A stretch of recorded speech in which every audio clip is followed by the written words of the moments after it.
Pink has offered a support to the Norwegian female beach handball team in their battle against wearing bikini bottoms during games.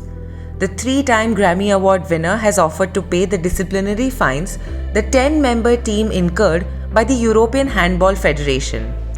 The EHF said the women competed in improper clothing when they opted for shorts instead of the mandated bikini bottoms at the European Beach Handball Championship. In a tweet, Pink said, "I'm very proud of the Norwegian female beach handball team for protesting the very sexist rules about their uniform." She added, "The European Handball Federation should be fined for sexism. Good on you, ladies. I'll be happy to pay your fines for you. Keep it up." According to the IHF's rules, female athletes must wear bikini bottoms with a close fit and cut on an upward angle towards the top of the leg. The side width must be of a maximum of 10 centimeters. Tennis legend Billie Jean King also spoke out in support of the Norwegian team.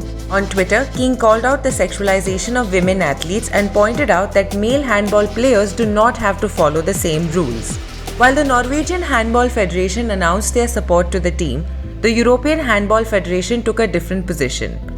According to a statement from the EHF on July 19, the Disciplinary Commission imposed a fine of €150 per player, that is, around $175 per player, on the squad due to their improper clothing. The statement read, "The Disciplinary Commission at the Beach Handball Euro 2021 has dealt with a case of improper clothing. In the bronze medal game against Spain on Sunday, the team of Norway played with shorts that are not according to the athlete uniform regulations defined in the IHF Beach Handball rules of the game," the statement added. Earlier this week, the team took to Instagram to address the overwhelming support they've received across the world. In their post, they said, "We are also very proud about making a statement in the bronze final by playing in shorts instead of required bikini bottoms.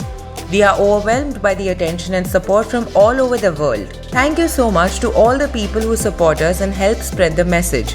We really hope this will result in a change of this nonsense rule."